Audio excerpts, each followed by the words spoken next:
Hello, friends. Let's continue with our study. Josephus and the Gospels and Josephus, the Olivet Discourse.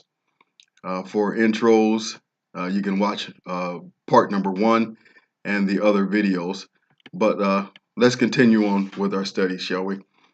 Jesus is giving predictions as to the destruction of the temple and the city, and he is talking with Peter, James, John, and Andrew and explained it to them. They asked him questions. They asked him specifically, when shall these things be? And also, what shall be the sign when all of these things shall happen? And then Matthew's account mentions, and when shall be Christ's return. So what we're doing is we're taking that and we're laying Jesus' predictions side by side with what the Jewish historian Josephus has said regarding these events. So let's continue on with our lesson. When Jesus gets to the point where he talks about woe to the mothers in that day, Mark's account says, "But woe to them that are with child, and to them that give suck in those days." Again, specifically mentioning those days, the days of the destruction of the temple. Luke's account says, "But woe unto them that are with child, and to them that give suck." So those who with child are those who are pregnant, and those who give suck, obviously those who are nursing their children. In those days, for there shall be great distress in the land and wrath upon this people. So Jesus was saying that there's going to be distress in that land of Jerusalem and wrath upon the people, because that's what Jesus told the scribes and the Pharisees in Matthew chapter number 23, when he was pronouncing woes upon them, that he says that it was this wrath was going to come upon them. And then he bewailed Jerusalem and Jerusalem. He wept and cried over them. Well, he says in that time, it was going to be very distressful for everyone, and certainly also mothers. Look at what Jesus says as he was on his way to pay for the sins of humanity, and the women were following him, and they were lamenting the fact that he was going to be crucified or being crucified. But while he was doing that, look at what he said to them in Luke chapter 23, verses 28 through 29. "But Jesus, turning unto them, said, Daughters of Jerusalem, weep not for me, but weep for yourselves and for your children. For behold, the days are coming, in the which they shall say, Blessed are the barren, and the wombs that never bear, and the paps which never gave suck." So he says, don't weep for me, because he was going to the cross to die for the sins of humanity, and he was going to lay his life down. But he also says that he has authority to lay his life down, and if he lays it down, he will take it up again. And so he was going to rise victoriously for the justification of the sins of humanity. But these women, he told them, even in his suffering, he was looking out for them. He says, don't weep for me, because the days are coming, specifically talking about 70 AD, in the which they shall say, Blessed are the barren. So, just think about that. In the Jewish time, in this time, it was an honor, again, to be pregnant. It was a shame to be barren. Look at the grief that it caused Hannah as she prayed for a child, and the Lord gave her Samuel, and others. Isaac prayed for his wife Rebekah, and so it was a burdensome thing. But here it says, "Blessed." He said, "Blessed are the barren going to be in that day, and the wombs that never bear, that never gave birth to children, and then also the paps, of course, the nurturing of their or nursing of the children that never gave suck." He said, "Blessed is that event going to be." Let's look at what Josephus says. He has a lot to say about this particular incident. You see all of the references there. You can certainly look those up, and each slide, represents that you just start the first one and work your way down in order of the way it was listed. And here's more. What Josephus says. Jesus says, "Woe to the pregnant mothers in that day." Josephus says this: "A deep silence also, and a kind of deadly night had seized upon the city, while yet the robbers," again referring to the zealots, the John, Simon, Eleazar, their bunch, their crew, "the robbers were still more terrible than these miseries were themselves. For they break open those houses which were no other than graves of dead bodies, and plundered them of what they had, and carrying off the coverings of their bodies, went out laughing, and tried the points of their swords in their dead bodies. And in order to prove what metal they were made of, they thrust some those through that still lay alive upon the ground." So you see this horrible picture of the zealots in the city, who are the ones Josephus tells us are the cause of this trouble to begin with. They started this entire thing, and the Romans had to come in to put a halt to their madness. Well, the various defectors and some Jews that were escaping the city, they swallowed up their gold and their possessions and their silver. They swallowed their metals, and this was found out about from the Arabians and the Syrians, and so they would take their swords and open up the stomachs to find out what type of valuables and gems were there. So you see when it says they tried the points of their sword, and I better put a disclaimer on this. These upcoming narratives of Josephus are very disturbing, because again, Jesus says, "Woe to the mothers," and Josephus is going to describe this. So you can see the picture here that they took the points of their swords and their spears or sharp instruments and impaled and penetrated these people's stomachs to find out what type of metal they had in them, what type of jewelry they had in them. Well, quite naturally, this would be a problem for pregnant women, because the people were swallowing their possessions. Well, pregnant women look like they have something in their stomach. Obviously, this again is a horrible picture, but this is what happened. And so they would fall prey and be victim to this as well. He goes on, "Yet did another plague seize upon those that were thus preserved. For there was found among the Syrian deserters a certain person who was caught gathering pieces of gold out of the excrements of the Jews' bellies. For the deserters used to swallow such pieces of gold, as we told you before, when they came out, and for these did the seditious search them all." So here, one of the deserters was going out, and they saw one of the Syrians, the Arabs and the Arabians and the Syrians are a part of this coalition that Rome is using to fight against Jerusalem. Well, one of these Syrians found one of the deserters laying there, and he's pulling pieces of gold out of the poor deceased Jew's waist of his belly. And then, of course, when the seditions, the zealots saw that, well, again, it's bad news now for everyone. Josephus goes on to tell us, "For there was a great quantity of gold in the city, insomuch that as much was now sold in the Roman camp for 12 drams, as was sold before for 25. But when this contrivance was discovered in one instance, the fame of it filled their various camps, that the deserters came to them full of gold." So the news is out. These deserters have gold in them. They're eating their gold, and they're going to gain access to this. "So the multitude of the Arabians and the Syrians cut up those that came as supplicants and searched their bellies." So you see this horrible picture of them slicing open individuals to find the gold inside of them. Then he goes on and says, "Nor does it seem to me that any misery befell the Jews that was more terrible than this, since in one night's time about 2,000 of these deserters were thus dissected. For some of his own soldiers had been also guilty herein, as he had been informed. Titus's soldiers.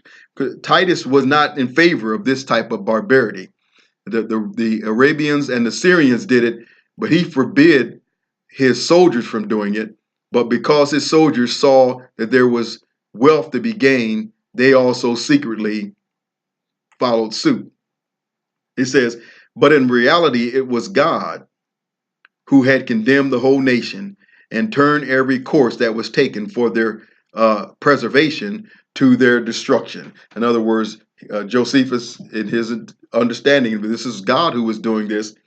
And every way they tried to preserve their wealth and save themselves, it turned to a disaster for them. Josephus goes on, he says, this therefore, which was forbidden by Caesar or Titus under such threatening, was ventured upon privately against the deserters. And these barbarians would go out still and meet those that ran away before any saw them. And looking about them to see that no Roman spied them, they dissected them and pulled this polluted money out of their bowels. Again, very, very gruesome, very clear. These guys looked around to make sure that none of the Roman soldiers were watching them as they did this, but then they just ripped open the stomachs of individuals and took out their bowels with the money in it. Then it says, which money was still found in a few of them, while yet a great many were destroyed by the bare hope there was of thus getting by them, which miserable treatment made many that were deserting to return back again into the city. So this practice of the Syrians and Arabians and some of Titus's soldiers, this practice of slicing open the bellies of individuals to retrieve the gold that was in it, it frightened some of the other deserting Jews, and they ran back into the city because it's misery is, sort of like death out there in the fields with your stomach sliced open, or death inside the city. It was a horrible situation. Josephus goes on. He says, now he's going to tell about a horrible event that took place with a particular woman. He says, I'm going to relate a matter of fact, the like to which no history relates, either among the Greeks or the barbarians. It is horrible to speak of it, and incredible when heard. I had indeed willingly omitted this calamity of ours, that I might not seem to deliver what is so portentous to posterity. But that I have innumerable witnesses. So he's telling the thing that he's going to tell. He says he has innumerable witnesses to it in my own age, people who are alive. So why would he omit this story? If he's going to write about the horrors that are taking place, he says, I'm going to have to tell it all. He says, and besides, my country would have had little reason to thank me for suppressing the miseries that she underwent at this time. There was a certain woman that dwelt beyond Jordan. Her name was Mary. Her father was Eleazar of the village of Bethzezab, which signifies the house of hyssop. She was eminent for her family and her wealth, and had fled away to Jerusalem with the rest of the multitude. Again, keep in mind our past lessons. She's from the village of Bethzezab, however you say that, and she's running to Jerusalem. Well, Jesus says, if you're already outside of Jerusalem, don't come back in. Don't do it. Well, unfortunately, for some reason, she was drawn into the city. She fled to Jerusalem with the rest of the multitude, and was then besieged therein at this time. The other effects of this woman had been already seized upon, such I mean as she had brought with her out of Perea and removed to the city. What she had treasured up besides, as also what food she had contrived to save, had been also carried off by the rapacious guards, the zealots, who came every day running into her house for that purpose. So here you see the scenario. This is all during the famine. You remember we talked about the famine, but this incident took place during the famine. So here she is. She's storing up things in her home to take care of her and her child in the famine and during the famine. But you have these zealots running into her house, taking what she possessed. She says, Josephus goes on and says, this put the poor woman in a very great passion, and by the frequent reproaches and imprecations she cast at these rapacious villains, she had provoked them to anger against her. So whether she cursed them, she yelled at them, whether she was trying to induce them to take her life, he doesn't say. But she yelled and raved against these madmen. He says, but none of them, either out of the indignation she had raised against herself or out of the commiseration of her case, would take away her life. And if she found any food, she perceived her labors were for others and not for herself. And it was now become impossible for her any way to find any more food, while the famine pierced through her very bowels and marrow, when also her passion was fired to a degree beyond the famine itself, nor did she consult with anything out with her passion and the necessity she was in. She then attempted a most unnatural thing, and snatching up her son, who was a child sucking at her breast, just as Jesus said, woe to those who are with child and those who give suck in those days. She snatched up her son, who was a child sucking at her breast. She said, O thou miserable infant, for whom shall I preserve thee in this war, this famine, and this sedition? As to the war with the Romans, if they preserve our lives, we must be slaves. This famine also will destroy us, even before the slavery comes upon us. Yet are these seditious rogues more terrible than both the other. So she was saying that these zealots were worse than the famine and worse than the Romans. She said, come on, be thou my food, and be thou a fury to these seditious varlets, and a byword to the world, which is all that is now wanting to complete the calamities of us Jews. As soon as she had said this, she slew her son, and then roasted him, and eat the one half of him, and kept the other half by her concealed. Upon this the seditious came in presently, and smelling the horrid scent of this food, they threatened her that they would cut her throat immediately if she did not show them what food she had gotten ready. She replied that she had saved a very fine portion of it for them, and withal uncovered what was left of her son. Whereupon they were seized with a horror and amazement of mind, and stood astonished at the sight. When she said to them, this is mine own son, and what hath been done was my own doing. Come, eat of this food, for I have eaten of it myself. Do not you pretend to be either more tender than a woman, or more compassionate than a mother. But if you be so scrupulous, and do abominate this my sacrifice, as I have eaten the one half, let the rest be reserved for me also. After which those men went out trembling, being never so much affrighted at anything as they were at this. And with some difficulty they left the rest of that meat to the mother. Upon which the whole city was full of this horrid action immediately. And while everybody laid this miserable case before their own eyes, they trembled, as if this unheard of action had been done by themselves. So those that were thus distressed by the famine were very desirous to die, and those already dead were esteemed happy, because they had not lived long enough either to hear or to see such miseries. What Jesus says, woe to those who were with child in those days and those who give suck. He says, blessed are those who are barren. In other words, those who can't have any children, and those who never gave birth to children, and the children who were never born. That's what these people were lamenting, because he said they were esteemed happy because they had not lived long enough either to hear or to see such miseries. Just a horrible picture. This sad instance was quickly told to the Romans, some of whom could not believe it, and others pitied the distress which the Jews were under.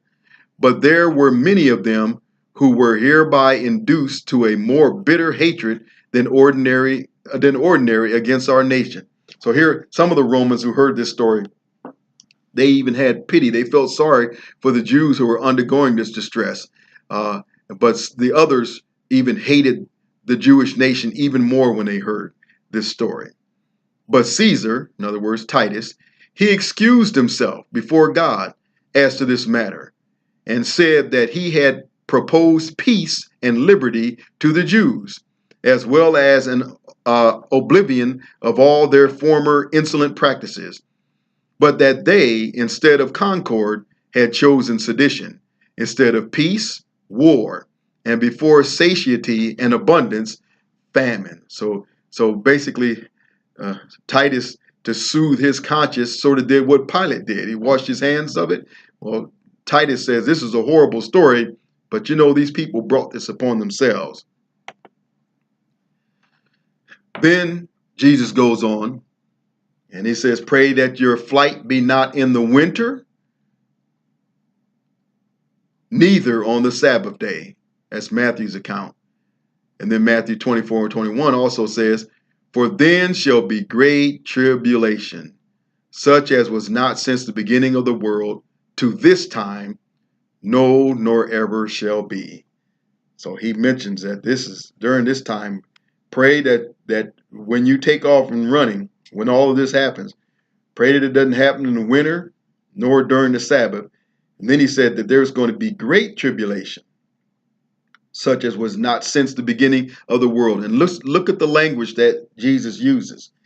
He said there's going to be so much trouble that it's not going to be any trouble like it was since the beginning of the world up until the time where he was talking. But then he also says, no, never, nor ever shall be. Now, again, this is a troubling statement if you just look at it on the surface. Great tribulation, and I'm not going to too much talk about that because we know that when we talk about the futurists, you watch my previous videos, and we look at the various views of interpreting the book of Revelation and also end time events.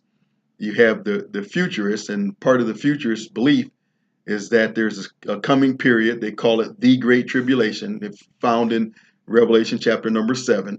And so they talk about a great tribulation period, and they take this verse and apply it to that time. And the thing is this is a time of trouble yet to come. But here Jesus again was talking to them at their time, telling them that the women in that day and the famines and the suffering that's going to take place, all of that is going to be great tribulation during that time. The tribulation is going to be great. Tribulation is just an old English word. It just means trouble. And sometimes what we do is when we read the King James, and again, I'm not here to bash any translations, but many times the King James language is older language. And so some of the words that are there, it sounds fancy. It sounds cool. And it seems like some theologians of the past have taken some of these words and built a doctrine around the word. But the word tribulation just means trouble. It means affliction. It means suffering, a tight place. It means trouble. So we don't walk around in our day saying, having a bit of tribulation, are you? Or maybe they still do in the UK. But we just say trouble. There's going to be great trouble.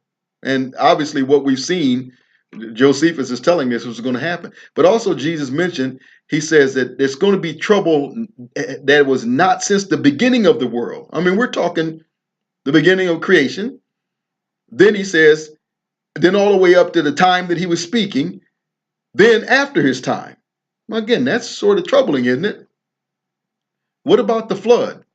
Wasn't that a horrible event? That was after creation, but it was before this. But boy, it wiped out everybody but 8 people. What about Sodom and Gomorrah? What happened in Egypt? What about what happened to, so the Bible also uses language, hyperbole. Just like we have metaphors, we have similes, we have hyperbole, figures of speech that we use to express something that is very, very terrible. And I know someone's going to say, "Oh boy, you're explaining it away." Well, let's look at a couple of examples of that, the hyperbole. First of all, let's continue on with some of the other verses that mention this, and then we'll look at the figure of speech aspect that Jesus is using. It says, "And pray that your flight be not in the winter, for in those days shall be affliction, such as was not from the beginning of the creation which God created unto this time, neither shall be." So he's saying there's going to be affliction. He uses the word affliction here. He uses tribulation in Mark's account, which is the same word. It just means trouble. It means affliction. It means tribulation. But he still mentions that it's going to be such affliction as was not from the beginning of creation, which God created, all the way up to the time when Jesus was talking. And then neither shall there be any thereafter. Well, this is also troubling too, because this concept of the Great Tribulation, which is going to be 7-year period, which many teach, if that's coming, which is worse trouble. Let's look at a couple others. In Luke's account, chapter 21, verse 25, he says, "And upon the earth distress of nations with perplexities. And then verse 26, "Men's hearts failing them for fear and for looking after those things which are coming on the earth." So quite naturally, I can understand when you read this, and we throw this into the far future, and we say that this is meant to be, again, for the end time, during the Great Tribulation. There's not going to be any suffering ever like this before or after. Well, let's look at a couple of examples. The Bible often uses hyperbole to express the severity of a situation. Let's just look at a couple of verses. Let's look at Exodus chapter 10, verse 14. Now we know the setting here is during the plagues of Egypt, when God is smiting Egypt with his various plagues. So we know the setting. This was long before Jesus uttered his words. Exodus chapter 10, verse number 14. Exodus 10:14. This is during the locust plagues. And the verse says, "And the locusts went up over all the land of Egypt, and rested in all the coast of Egypt. Very grievous were they. Before them there were no such locusts as they, neither after them shall be such." Now let's look at this.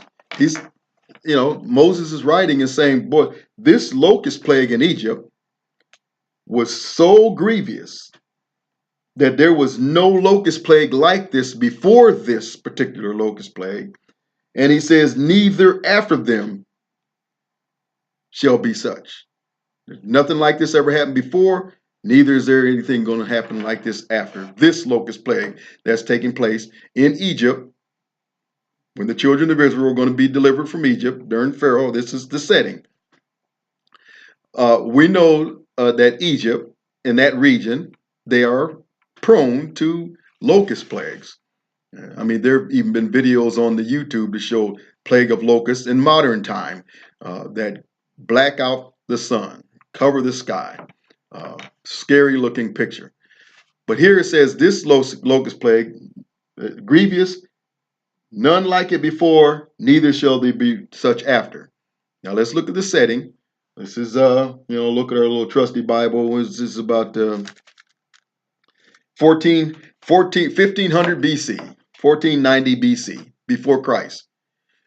In Revelation, it talks about during the trumpet judgments that the angel of the bottomless pit is going to release the smoke of the abyss, and a great smoke like a furnace is going to come up out of the abyss, and locusts are going to come up, and it's just going to be hordes of locusts. And it mentions all of these locusts. Let's look at Revelation chapter 9. Revelation 9.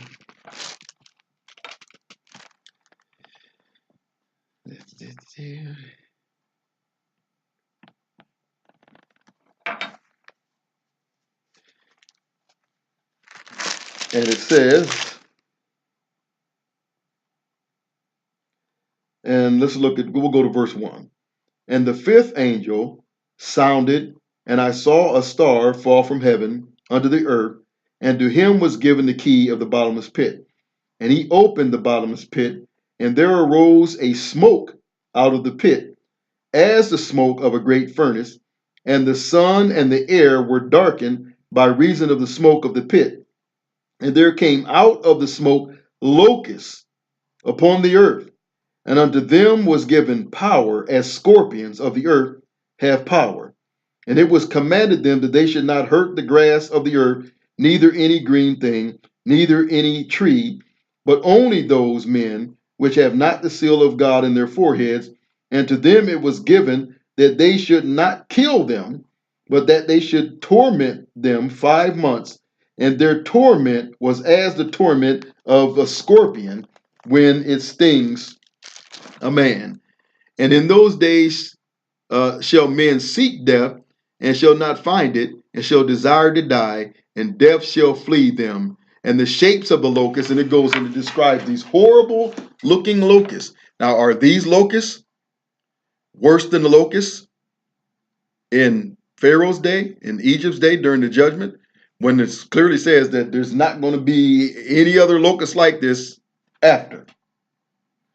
All right, these locusts in chapter 9, I don't know. I'm just asking questions. I'm just showing again the language of hyperbole to show that this is a very, very bad locust plague. Let's look at the next one. 2 Kings 21:12. 2 Kings 21:12.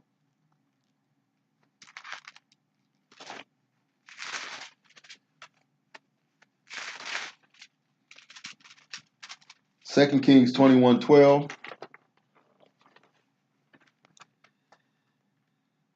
It says, therefore, thus saith the Lord God of Israel, behold, I am bringing such evil upon Jerusalem and Judah, that whosoever hears it, both his ears shall tingle. Again, it's just going to be a horrible judgment against Jerusalem, that whoever hears it, both his ears are going to tingle. So it's given a description of how horrible this is going to be.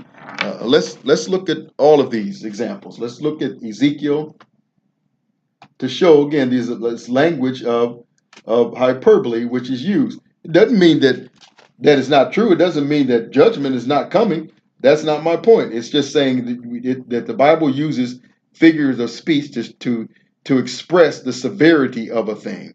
Let's look at Ezekiel chapter 5, verse 8 and 9. We're going to read all of these, and we'll certainly go to Daniel chapter 9, verse 12. Read it. Let's look at what he says.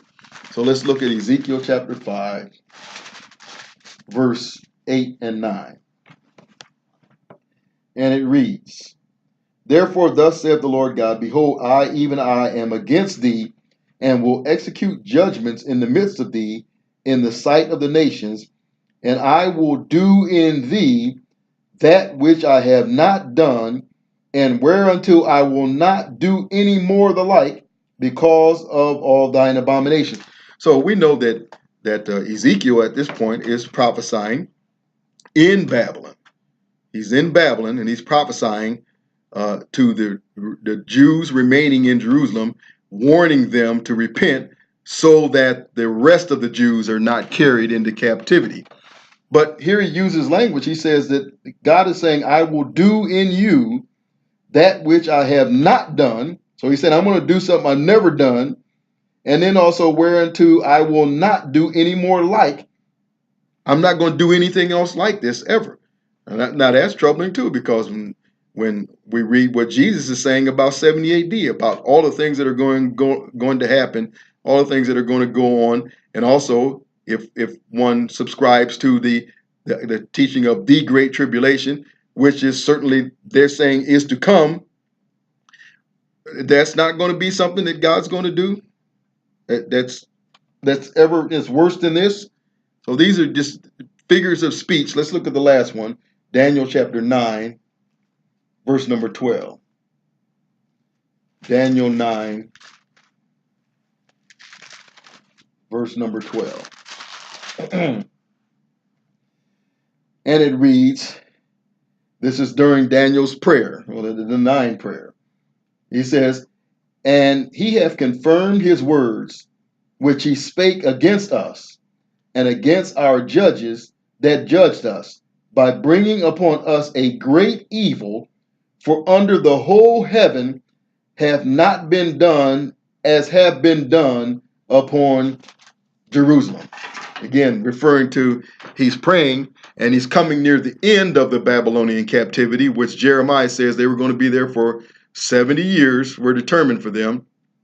But Daniel is an old man at this point, and he's praying, and in his prayer he mentions that God brought this upon us, and he says that there's nothing like this that's ever been done under the whole heaven. Well, again, this was after the Egyptian captivity, where they were in Egypt for 400 years under severe bondage under Pharaoh. Was that worse than Babylon? Was Babylon worse than that? But again, I'm not speaking anything against Scripture. I'm just showing the Bible uses hyperbole to express the severity of a thing, because the Bible doesn't contradict itself. It does not contradict itself. So you've had all these passages talking about God doing something he's never done before. Nothing's done under the whole heaven. But then we see that there's many things. The flood, I would think that would top just about every disaster that ever happened. But these passages are just talking about God's judgment against his people are going to be so severe. That's what it's describing. So Jesus says the same thing, because the Bible is not contradicting. Jesus said nothing like this has ever happened in all of creation.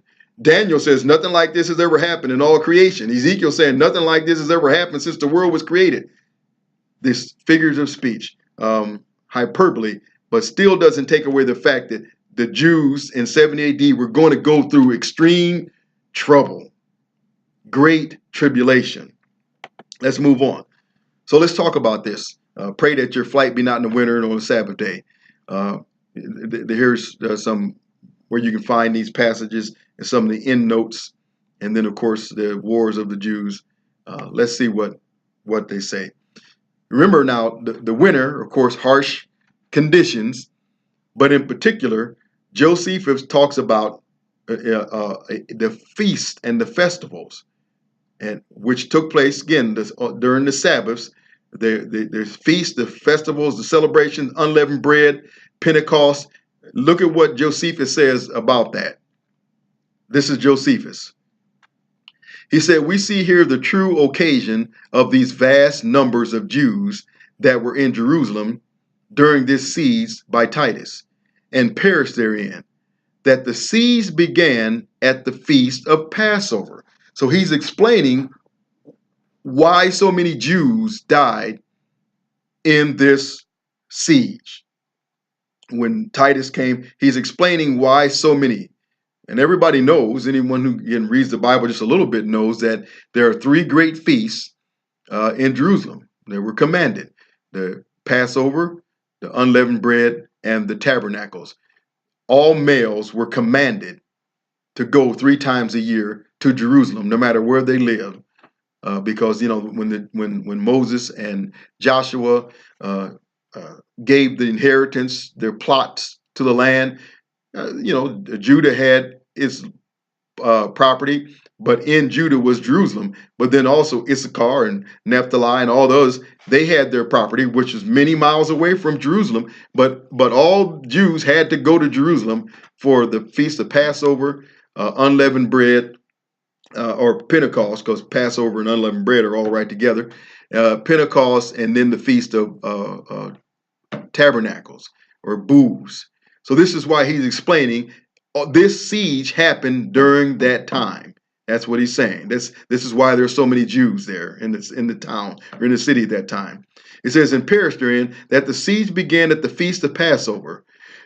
When such prodigious multitudes of Jews and proselytes of the gate were come from all parts of Judea and from other countries in order to celebrate that great festival. Now, the number of those that were carried captive, because remember, Jesus says that they're going to surround you and they're going to lay you even with the ground, and some of you they're going to carry captive into other nations. Well, here Josephus is telling us that happened. It says, now the number of those that were carried captive during this whole war was collected to be 97,000. So 97,000 Jews were taken captive during this whole war. Then he goes on and says, as was the number of those that perished during the whole siege, 1,100,000. That's 1,100,000 perished during that war, 97,000 taken into captivity. He said, the greater part of whom were indeed of the same nation with the citizens of Jerusalem, but not belonging to the city itself. So they were the other tribes coming here to worship during the festivals. For they were come up from all the country to the feast of unleavened bread, and were on a sudden shut up by an army, which at the very first occasion so great a straitness among them, that there came a pestilential destruction upon them, and soon afterwards such a famine. So again, he's laying out the order. So pestilence, force, destruction. Then famine set in because they were all surrounded. You have millions of people in this city while all this is happening. And then the domino effect occurs. Then he says, as destroyed them more suddenly. And that this city could contain so many people in it is manifest by that number of them which was taken under Cestius. Cestius was the Syrian ruler who came years before this all happened. He came and he besieged Jerusalem, and there was a census taken under Cestius to prove how many people can be in the city during the festivals. He goes on and says, who being desirous of informing Nero of the power of the city, who otherwise was disposed to contemn that nation, entreated the high priest, if the thing were possible, to take a number of the whole multitude. So these high priests, upon the coming of that feast, which is called the Passover, when they slay their sacrifices from the 9th hour till the 11th, but so that a company not less than 10 belong to every sacrifice, for it is not lawful for them to feast singly by themselves. And many of us are 20 in the company. So he's telling them that there has to be at least 10 men to slay a lamb and have the Passover. He said, but there was 20 among us. What he's doing is he's calculating a number. He's being very methodical about this to show there were so many people per gathering. There were so many sacrifices. So again, he's making the accounting. He goes on, he says, and many of us, as were 20 in company, found the number of sacrifices was 256,500. So there was 256,000 sacrifices among these people. So he's basically saying there was a lot of people there.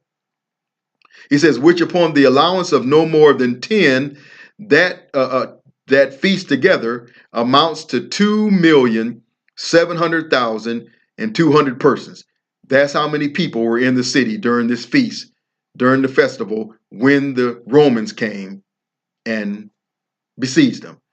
It says, it goes on, it says, amounts to 2,700,200 persons that were pure and holy.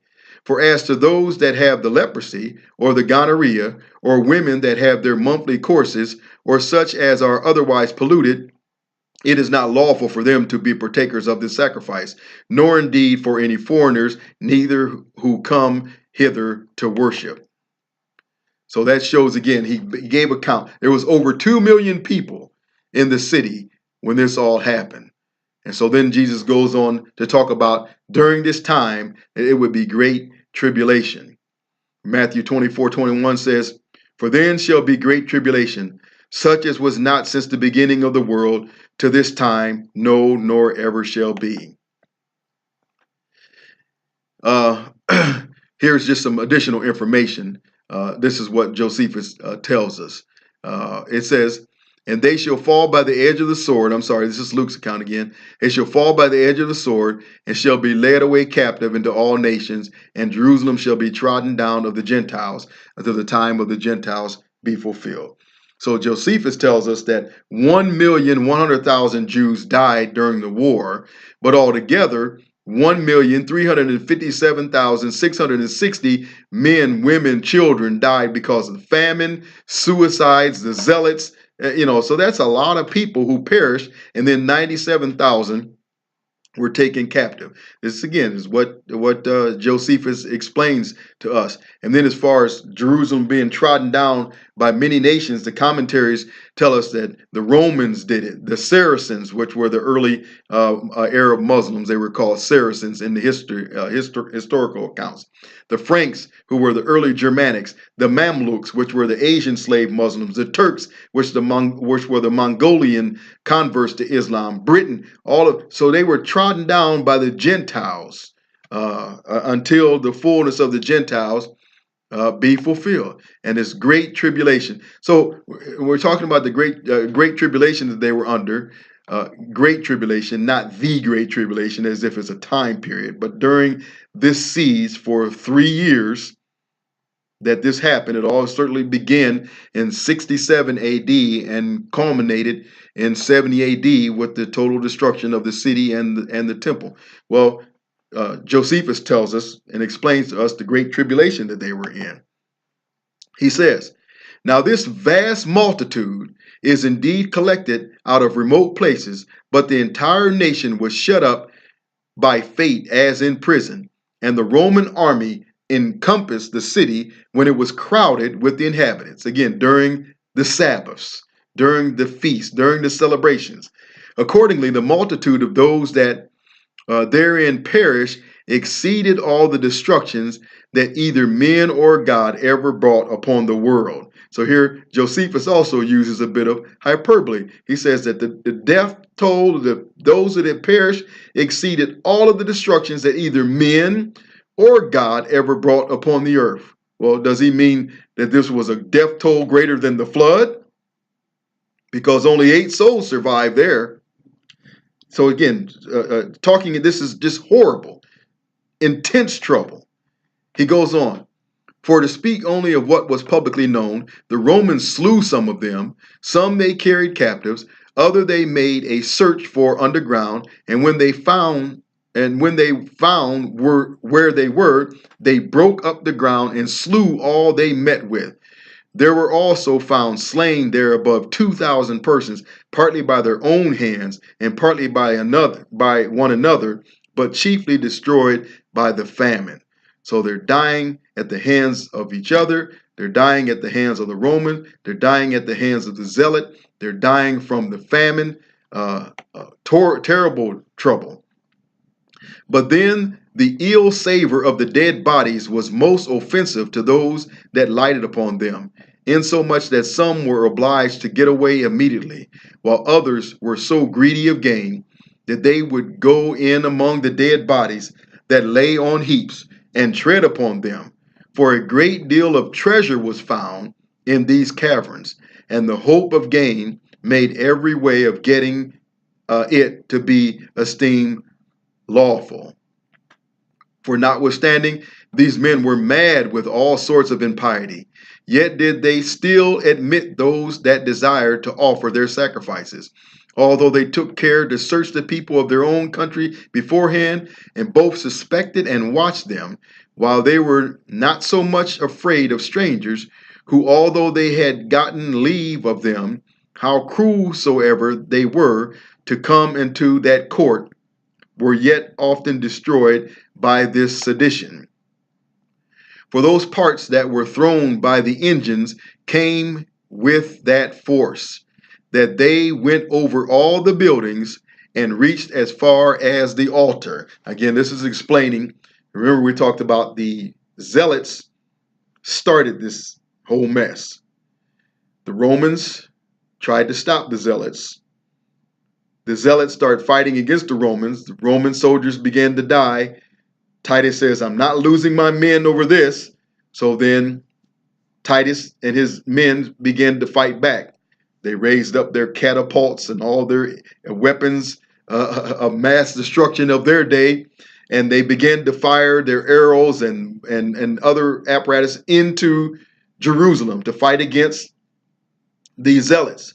But of course, obviously, casualties, collateral damage, all of those things, civilians perished. So it says, as those engines came forth, that they went over all the buildings, all the structures of the temple and the cloisters, and reached as far as the altar and the temple itself, and fell upon the priests. So the priests were being slaughtered by the arrows of the Romans as they were fighting against the zealots, and those that were about the sacred offices, insomuch that many persons who came there with great zeal from the ends of the earth, talking about all these Jews that come from all over the land of the Israelites, they came there, it says, from the ends of the earth to offer sacrifices at this celebrated place, which was esteemed holy by all mankind, fell down before their own sacrifices themselves, and sprinkled that altar, which was venerable among all men,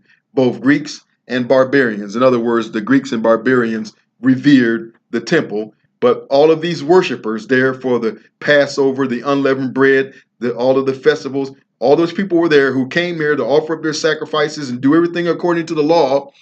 These people died in their own blood while all of this was going on.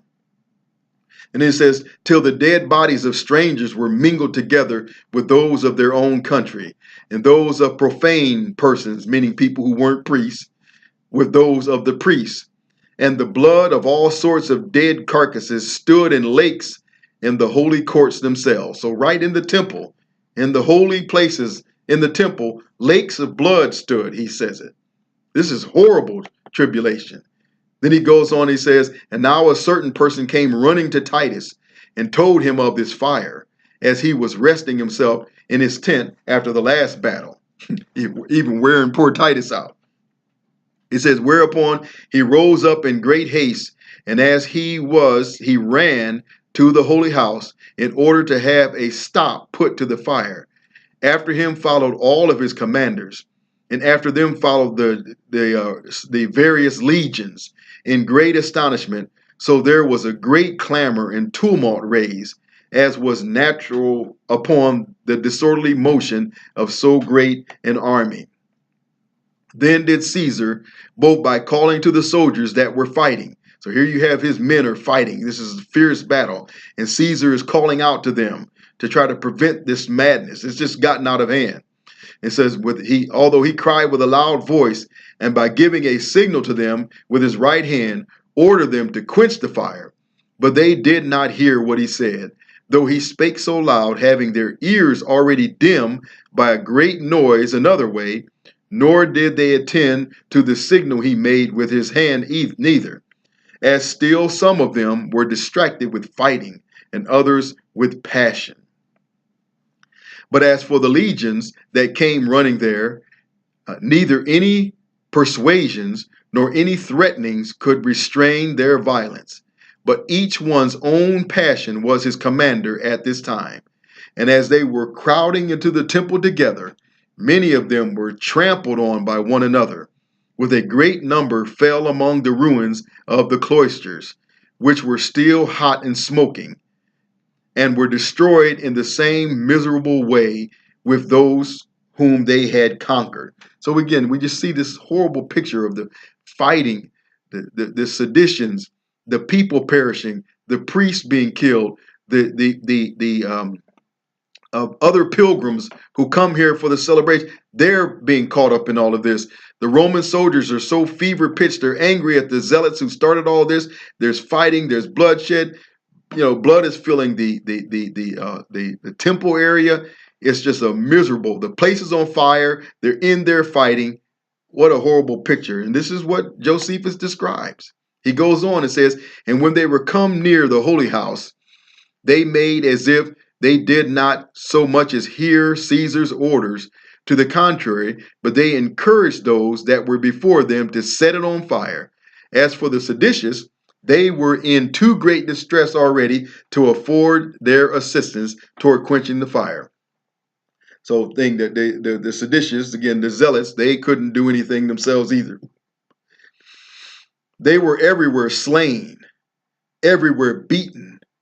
And as for a great part of the people, they were weak and without arms, and had their throats cut wherever they were caught. Now round about the altar lay dead bodies heaped one upon another, as at the steps going up to that it ran a great quantity of blood all around the altar. Great quantity of blood all around the altar, where also the dead bodies were slain above the altar, fell down. He goes on, while the holy house was on fire, everything was plundered that came to hand, and 10,000 of those that were caught were slain. Now was there a commiseration, there was no commiseration of any age, or any revenge of gravity, but children and old men and profane persons and priests were all slain in the same manner, so that this war went round all sorts of men and brought them to destruction, and as well those that made supplication for their lives as those that defended themselves by fighting. The flame was also carried a long way and made an echo, together with the groans of those that were slain. And because this hill was high and the works of the temple were very great, one would have thought the whole city had been on fire. This is what Josephus is describing. This is great tribulation that Jesus said would happen. He goes on, he says, nor can one imagine anything either greater or more terrible than this noise. For there was at once a shout of the Roman legions, who were marching all together, and a sad clamor of the seditious, who were now suspended or surrounded with the fire and the sword. So here you have the victorious shouts of angry men going to conquer and to kill. Then you have the mournful groanings of the seditious who started the problem. They're surrounded by fire. They're surrounded by the sword. And then it says, then also the people that were left above were beaten back upon the enemy and under a great consternation, and made sad moans at the calamity they were under. The multitude also that was in the city joined in this outcry with those that were upon the hill. And besides, many of those that were worn away by the famine, their mouths almost closed. When they saw the fire of the holy house, they exerted their utmost strength and break out into groans and outcries again. Pira, which is a mountain in that area, also returned the echo. So their moans and cries and the noise was reverberating off of the mountains, as well as the mountains round about the city, and augmented the force of the entire noise. Yet was the misery itself more terrible than this disorder. For one would have thought that the hill itself on which the temple stood was seething hot, as full of fire as on every part of it, that the blood was larger in quantity than the fire. So this was an immense fire. Everything is burning, but Josephus says that the blood was larger in quantity than the fire, and those that were slain more in number than those that slew them. For the ground did nowhere appear visible, for dead bodies that lay on it, out the soldiers went over heaps, and those bodies as they ran upon such as fled from them.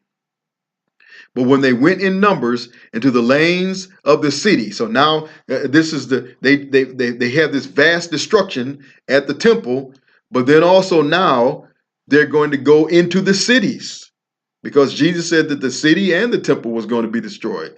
So now Josephus describes these soldiers running into the lanes, the little streets of the cities. He says, but when they went in numbers into the lanes of the city with their swords drawn, they slew those whom they overtook without, or those who were outside in the city, and set fire to the houses. So not only is the temple and the The palaces of the kings on fire and burning.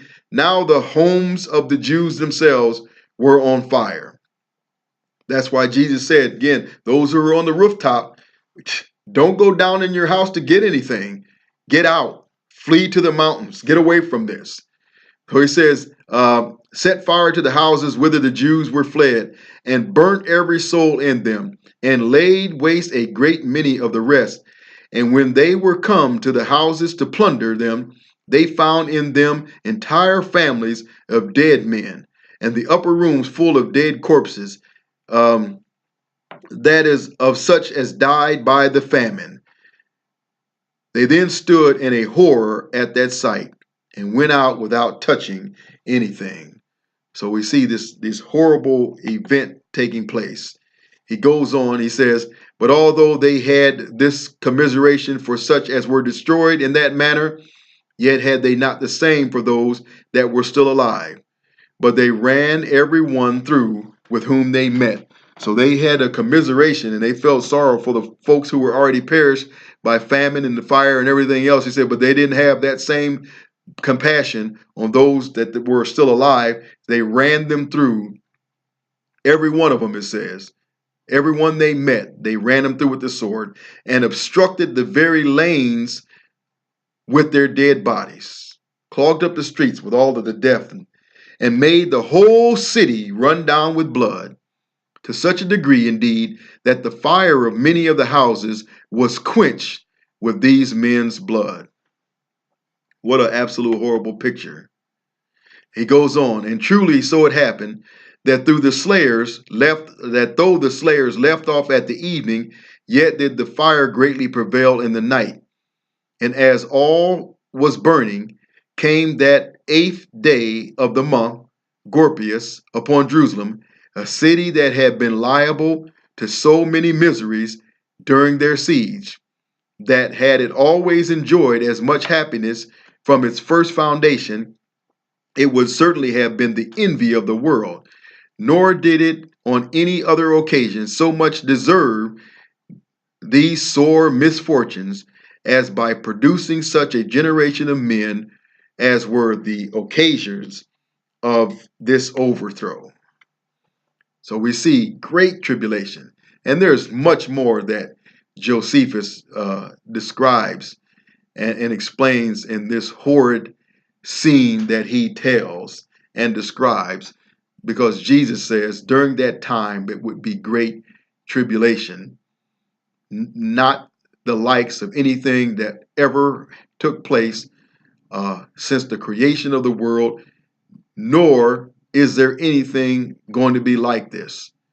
But Josephus describes that it happened back in 70 AD, or during that entire event. I mean, this description is sort of undeniable that there was horrible trouble.